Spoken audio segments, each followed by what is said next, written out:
আসসালামু আলাইকুম। সবাই কেমন আছেন? আশা করি সবাই ভালো আছেন। ভিডিওটি শুরু করতেছি আমি জয়পুর থেকে। আজ আমরা যাব আজমির শরীফ, তাই খুব তাড়াতাড়ি রেডি হয়ে গেছি। আমাদের ড্রাইভার দাদা বলেছে 8:30 বাজে আমরা আজমিরের জন্য রওনা দিব। তো আমাদের যেহেতু হোটেলের সাথে সকালে ব্রেকফাস্টটা বুফে ছিল, তো এখন আমরা চলে আসছি ব্রেকফাস্টটা করার জন্য। কিন্তু এখানের বুফ যা দেখলাম যে খাবার দাবার ওখানে দেওয়া আছে, চা কফি বা ওদের বুফের ডিশ সব আছে, কিন্তু ওখানে কোনো খাবার নাই, আমাদের বাংলাদেশে যেমন থাকে। আর আমি ভাবছিলাম যে এখানেও ঠিক তাই হবে, কিন্তু খুলে দেখি সবগুলোর ভিতরে পানি দেওয়া, সবগুলো হচ্ছে খালি। তো উনি আমাদেরকে বললো আপনারা বসেন, আমি আপনাদেরকে নাস্তার ব্যবস্থা করে দিচ্ছি। তো আমরা বসেছি।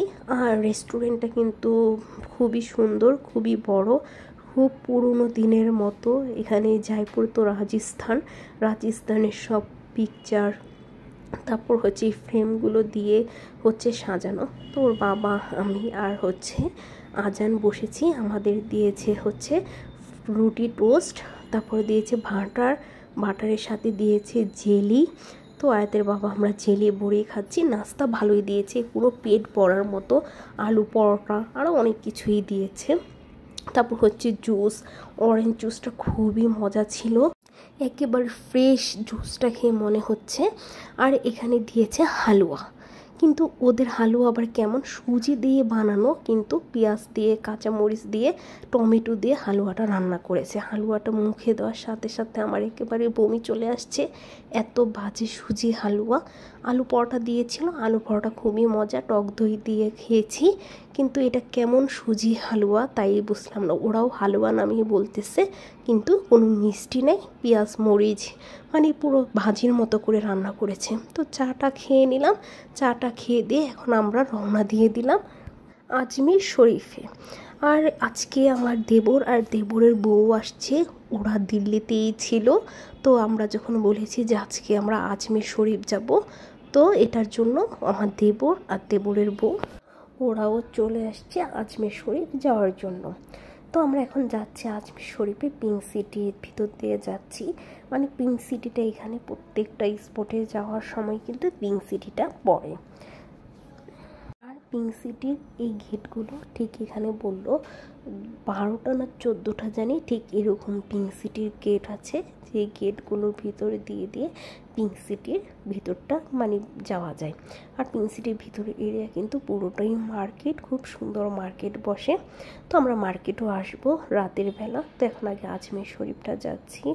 আজমির শরীফ জয়পুর থেকে, আমরা যেহেতু জয়পুর হোটেলে ছিলাম, সেই জয়পুর থেকে আজমিরে যেতে 4.5 ঘন্টা আমাদের সময় লেগেছে এই প্রাইভেট কারটা দিয়ে।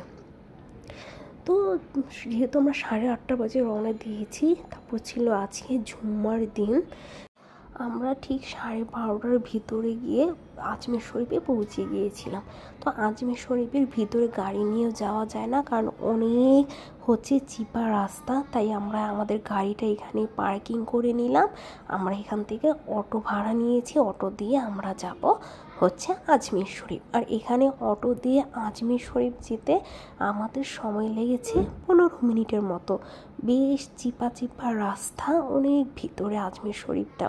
তো এই যে আমরা যাচ্ছি, আমরা হচ্ছে অটোতে বসে পড়েছি, আর হায়াতের বাবা হচ্ছে বাইক দিয়ে যাচ্ছে এখান থেকে আজমির শরীফে।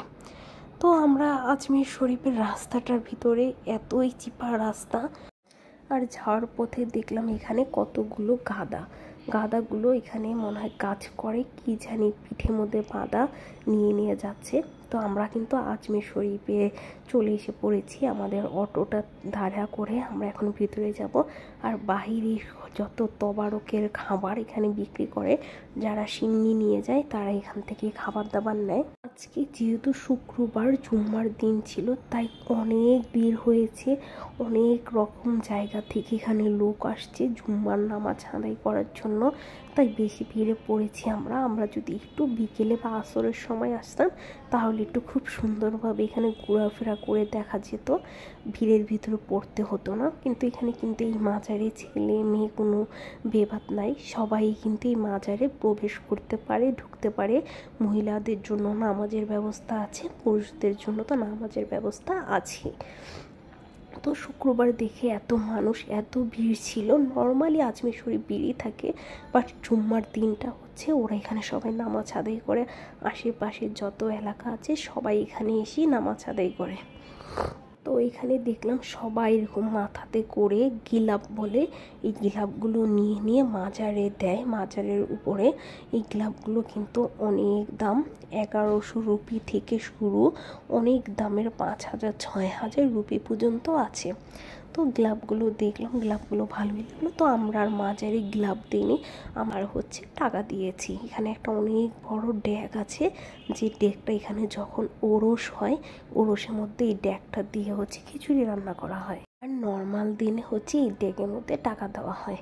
আজান আমরা সবাই এখানে টুপি ছাড়া ভিতরে প্রবেশ করতে দেয় না। তো আমি বাসার থেকেই জানি যেহেতু আজমির শরীফ আসবো, আমি কিন্তু টুপি নিয়ে এসেছি।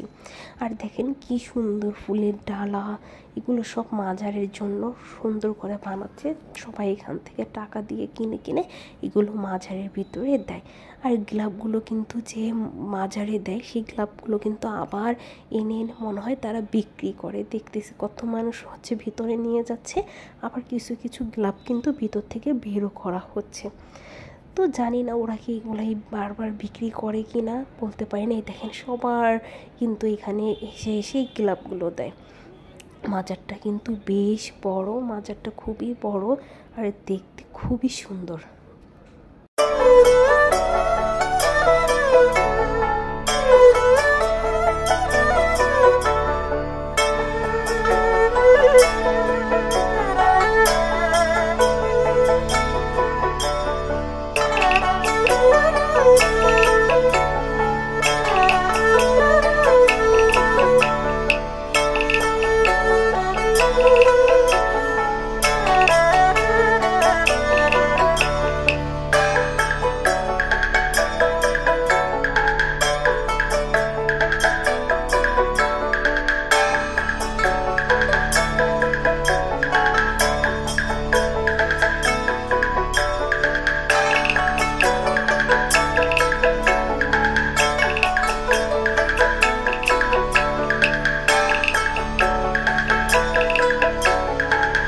এখন আমরা ড্যাগের উপরে যাচ্ছি। দেখতে পাচ্ছেন ড্যাগটা কত বড়, যে এতগুলো সিঁড়ি দিয়ে উঠে তারপর কিন্তু ড্যাগের সামনে আসতে হয়েছে। আর ড্যাগের সামনে প্রচুর ভিড়। আর এই যে দেখেন সবাই এখানে উপর থেকে টাকা দিচ্ছে। আর টাকা, কাপড়, তারপর হচ্ছে চালের বস্তা, ডালের বস্তা। ঠিক এরকম কিন্তু এখানে 2টা ড্যাগ আছে, এটা সবচেয়ে বড় আর পাশে আরেকটা আছে, ওইটা একটু ছোট।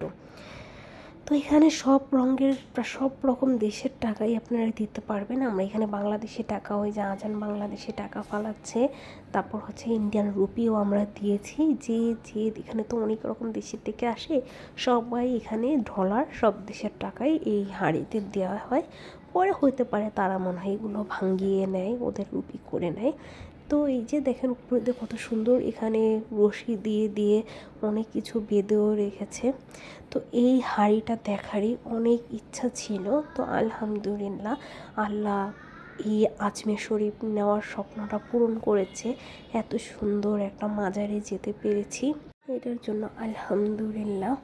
তো পাতিলটার সামনে আমরা একটু দাঁড়িয়ে আছি। এখানে ছবি তোলা যায়, ছবি তোলা নিষেধ না, ছবি ভিডিও আপনারা সব কিছুই করতে পারবেন। এই হাঁড়িটা ধরেও কিন্তু অনেকজন শরীরে, তারপর মাথায়, সব জায়গায় হাত পুষতেছিল। তো আমরা দাঁড়িয়ে কিছু ছবি তুলে নিলাম। আর মাশাল্লাহ আজানকে আজকে খুবই সুন্দর লাগছে। আজান পাঞ্জাবি পরেছে, টুপি পরেছে, আজান খুব সুন্দর উকি দিয়ে হাত হাঁড়ির ভিতরে দেখতেছে এত বড় হাঁড়ি, ও তো কখনো দেখেনি, ও কখনো দেখবে কি, আমরাই তো এইটা জীবনের ফার্স্ট দেখলাম এত বড় হাঁড়িটা। এখানে যে যেমন পারে কতজন কিন্তু খোলা চালও এখানে এসে দিচ্ছে। আর জুম্মা নামাজের সময় হয়ে যাচ্ছে, সবাই কিন্তু মসজিদের ভিতরে, এই জায়গাটা খোলা জায়গা, এখানে মানে সবাই নামাজ আদায় করে, সবাই কিন্তু বসে পড়েছে নামাজ পড়ার জন্য। তো আমরা যেহেতু মাজার আসছি আর খাজা বাবার দরবারের ভিতরে যাব না তা কি হয়, তো ওরা আজকে শুক্রবারের দিন দেখে আমাদের যেতে দিচ্ছিল না, তাও আমরা বলছি যে না, মাজারে যেহেতু আসছি ভিতরে যাবই। তো অনেক জোর জবরদস্তি করে আমরা এখন যাব ভিতরে। আর এখানে কিন্তু পুরোটার ভিতরেই কিন্তু মার্কেট, মানে কি ফুলের মাজারের সব জিনিসপত্র বিক্রি করে। এত সুন্দর ফুলের গ্রান দিয়ে পুরো অর্ধেক মাজার এখানে ভরে আছে, এত সুন্দর এই ফুলগুলোর গ্রান। আমরা ভিতরে গিয়েছি, মাজার জিয়ারত করে এসেছি, এখন বের হয়ে যাচ্ছি আমরা। মাজার জিয়ারত করা শেষ, অনেক কষ্ট হয়েছে, তখন মোবাইল ব্যাগ সব কিছু হাতের ভিতরে ছিল। মোবাইল ওইটার মাজারের ভিতরে ঢুকলে মোবাইল অ্যালাও না, তখন মোবাইল নিয়ে ঢুকতে দেয় না। আর যেহেতু সবাই নামাজ পড়বে, এখানে অজুর জায়গাটাও খুবই সুন্দর, অনেক বড় একটা পুরো পুকুরের মতো। এটা কিন্তু অজুর জন্যই, এটা পুকুর না, এটা উঁচু করার জন্যই এই জায়গাটা বানিয়েছে। আর মাঝখানে একটা খুব সুন্দর শোপিসের মতো এইখান থেকে পানি পড়ে। আর এগুলো হচ্ছে মাজারের খিচুড়ি, এগুলো একদম আপনারা নিয়ে যত খুশি তত সবাই নিয়ে খেতে পারবেন, কিন্তু আমাদের কাছে খিচুড়ির চেহারাটা ঠিক একটা ভালো লাগেনি, মানে দেখতেই জানি কেমন লেগেছে, তাই কিন্তু আমরা খিচুড়ি খাইনি। এখানে সবার জন্য মাজারে খিচুড়ি ফ্রি, যে যত ইচ্ছা এখান থেকে খিচুড়ি নিয়ে খেতে পারে। এখন আমরা বাইরে বের হয়ে এসেছি, মাজারে আসছি, আর মাজারে সিন্নি নিব না তা কি হয়, তো সবার জন্য নিয়ত করে এখান থেকে সিন্নি নিয়ে নিলাম। এত সুন্দর মাজারের সিন্নিগুলো, তাই সামনে দাঁড়িয়ে আমি ওর বাবা আজান একটু ছবি তুলে নিলাম। আর আজান কিন্তু এর ভিতরে টুপিও হারিয়ে ফেলেছে, ওর টুপিটার খুঁজে পাইনি। তো আমরা মাজারের তাবারক এখান থেকে কিনে নিয়েছি, খুব সুন্দর করে প্যাকেট করে নিয়েছি, যেগুলো বাংলাদেশি নিয়ে আসবো, এটার জন্য খুব সুন্দর করে প্যাকেট করে নিয়ে নিয়েছি। আর আজমির শরীফের রাস্তার দুই পাশেই কিন্তু খুব সুন্দর হোটেল, খাবারের দোকান, অনেক রকম নানা রকম এখানে খাবার দাবার হোটেলে বিক্রি হচ্ছে। কিন্তু যেহেতু আমরা হোটেলে খাবার খেয়ে আসছি, 5.5 ঘন্টা জার্নি করে আসলাম, কিন্তু আমাদের কিন্তু একটু ক্ষুধা লাগেনি। তো এখন আমরা আবার এখানের খাবার দেখেও খেতে ইচ্ছে করতেছিল না, অনেক রকম হোটেলে খাবার দাবার ছিল কিন্তু ভালো লাগতেছিল না, তার জন্য আমরা বললাম যে আমরা একেবারে আমাদের হোটেলে গিয়েই খাবো। তো আজমির থেকে আমরা আবারও রওনা দিয়ে দিব, আমরা যাব হচ্ছে জয়পুরে। আমাদের হোটেল যেহেতু জয়পুরে নেওয়া ছিল, আমরা হোটেল আজকে পর্যন্ত বুকিং করা, কালকে সকালে আমরা আগ্রার উদ্দেশ্যে রওনা দিয়ে দিব হোটেল ছেড়ে। তো এখন আমরা যাচ্ছি হোটেলের উদ্দেশ্যে, হোটেল থেকে আবার আমার দেবরের বউ, ওরা দুজন চলে যাবে আজকে রাতেই, ওরা আগ্রার জন্য রওনা দেবে, আর আমরা কালকে সকালে রওনা দিব। তো এইখানে আসছে পরে একদিন ওই পর্যন্ত গ্যান্ডারি রস খাওয়া হয়নি, কলকাতার গ্যান্ডারি রস তো খুবই মজা, তার জন্য রাস্তায় দেখে গাড়ি থামিয়ে একটু গ্যান্ডারি রস নিয়ে নিলাম। তো এখানে গ্যান্ডারি রসটা আমার কাছে অত বেশি মজা লাগেনি, কলকাতারটা সবচেয়ে বেশি মজা। তো এখন গ্যান্ডারি রসটা খেয়ে একেবারে পেট যতটুকু খালি হয়েছিল, গ্যান্ডারি রসটা খেয়ে কিন্তু পেট ভরে গেছে। আর ওই দেখেন মেট্রো রেল, দিল্লির মেট্রো রেল, আমরা যখন কলকাতায় গিয়েছিলাম তখন কিন্তু মেট্রো রেলে উঠেছি। আর দিল্লিতে আসার পর থেকে তো আমাদের একটা এজেন্সির থেকে প্রাইভেট কার আমাদেরকে দিয়েছে 1 সপ্তাহের জন্য, তো যেহেতু প্রাইভেট কারই আছে তার জন্য আর কষ্ট করে কিন্তু আমরা আর মেট্রো রেলে উঠি নাই। তো আমরা চলে এসে পড়েছি আমাদের জয়পুরে, এই পিঙ্ক সিটি হয়ে এখন আবার আমাদের হোটেলে যাব। তো আমাদের হোটেলে যেয়ে এখন কিছুক্ষণ রেস্ট নিব, তারপর হচ্ছে আবারও আমরা আজকে আমাদের এখানে আরও 2-3টা জায়গা বাকি আছে ঘোরার জন্য, ওই 2-3টা জায়গা আজকে জয়পুরে ঘুরে শেষ করে ফেলবো, কারণ আগামীকাল আমরা সকালে বের হয়ে যাব আগ্রার তাজমহল উদ্দেশ্যে। নেক্সট ডে তাজমহলের ভিডিওটা দেখার জন্য আমন্ত্রণ রইল। আজ এই পর্যন্তই, আল্লাহ হাফেজ।